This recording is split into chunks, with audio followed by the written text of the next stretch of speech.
नमः शिवाय। आज हम विस्तार से समझेंगे सदाशिव और शिव में क्या अंतर है।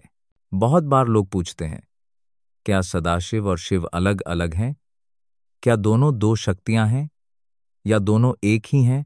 इस प्रश्न का उत्तर पाने के लिए हमें शास्त्रों, पुराणों और तंत्रों की ओर देखना होगा। सदाशिव का अर्थ है सदाशिव, अर्थात जो नित्य, शाश्वत और अपरिवर्तनीय है। सदाशिव कोई साधारण देवता नहीं है, वे समय से परे हैं।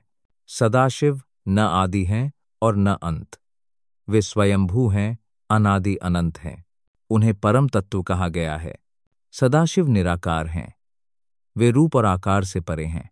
उनकी कोई आकृति नहीं है, कोई शरीर नहीं है, कोई सीमा नहीं है। सदाशिव का स्वरूप केवल चैतन्य, केवल प्रकाश और केवल शांति है। वेदों और उपनिषदों में जिस ब्रह्म का वर्णन मिलता है, नेति नेति अर्थात न यह न वह, वही स्वरूप सदाशिव का है। सदाशिव ही वह शक्ति हैं जो सृष्टि के बनने से पहले भी थे और सृष्टि के अंत के बाद भी रहेंगे। अब समझिए, शिव कौन है? जब वही सदाशिव, जो निराकार और अनंत हैं, अपने भक्तों से संबंध बनाने के लिए एक रूप धारण करते हैं, तो वे शिव कहलाते हैं। शिव ही वह रूप हैं जिन्हें हम भोलेनाथ, महादेव, शंकर, रुद्र और नीलकंठ के रूप में जानते हैं। मस्तक पर गंगा, जटाओं में चंद्रमा, गले में सर्प, शरीर पर भस्म, हाथ में त्रिशूल और डमरू, यह वही रूप है जिसे भक्त प्रत्यक्ष पूजते हैं। यह रूप करुणा का है, सरलता का है, भक्ति का है। भक्त इन्हें भोलेनाथ कहते हैं क्योंकि वे बिना छल कपट के अपने भक्तों पर प्रसन्न हो जाते हैं। इसलिए कहा जाता है सदाशिव निराकार तत्व हैं और शिव सदाशिव का साकार रूप हैं। जैसे सूर्य और उसकी किरणें अलग नहीं होतीं। सूर्य का असली स्वरूप अग्नि का गोला है, लेकिन हमें उसका प्रकाश और ऊष्मा अनुभव होता है। सदाशिव उस सूर्य के समान है और शिव उस प्रकाश की तरह जो हमें दिखता और अनुभव होता है।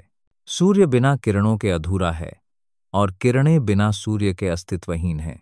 उसी तरह सदाशिव और शिव दोनों अलग नहीं हैं, बल्कि एक ही सत्य के दो पहलू हैं। तंत्र शास्त्रों में सदाशिव की स्थिति और भी गहराई से बताई गई है। तंत्र के अनुसार सदाशिव पंचमुख हैं।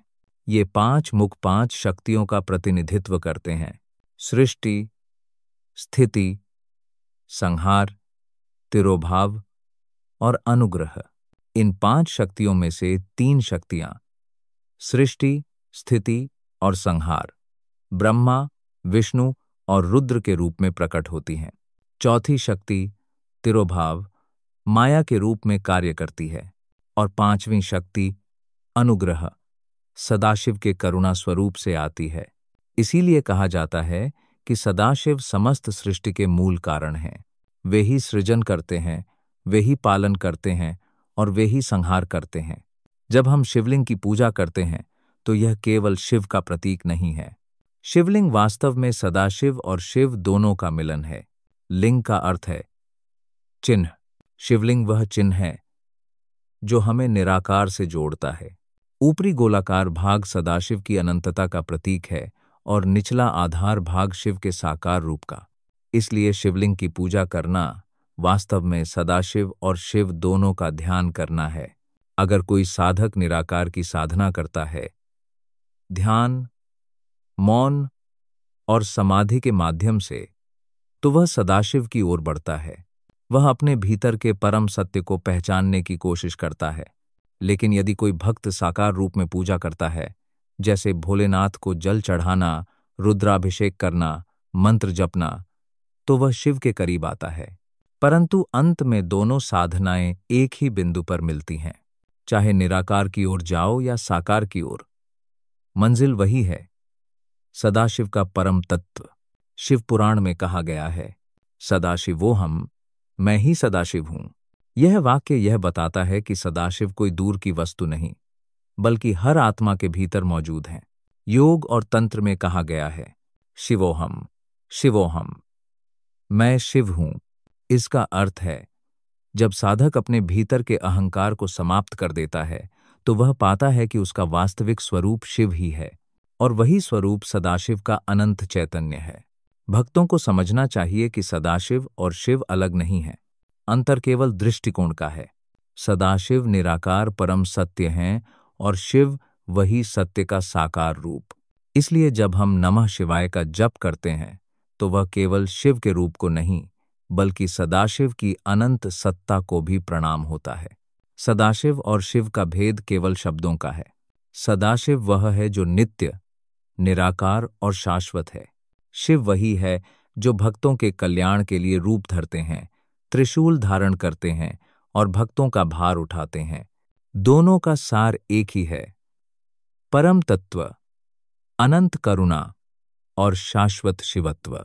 इसलिए अगली बार जब आप शिवलिंग के सामने जल चढ़ाएं, याद रखिए, आप केवल शिव को ही नहीं बल्कि सदाशिव को भी प्रणाम कर रहे हैं। यही कारण है कि शिव को महादेव कहा गया है, सभी देवताओं के देव, और सदाशिव को कहा गया है परम तत्व, सभी सृष्टि के मूल कारण। हर हर महादेव। नमः शिवाय। यदि आपको यह पुस्तक लेनी है तो इसका सीधा लिंक हमने नीचे डिस्क्रिप्शन में दिया है, वहां से आप इसे आसानी से प्राप्त कर सकते हैं। इस लिंक से लेने पर आपको असली पुस्तक मिलेगी और हमारे चैनल को भी आपका सहयोग मिलेगा। और ऐसे ही धर्म और ज्ञान से जुड़े वीडियो देखने के लिए हमारे चैनल को लाइक करें, शेयर करें और सब्सक्राइब करना न भूलें।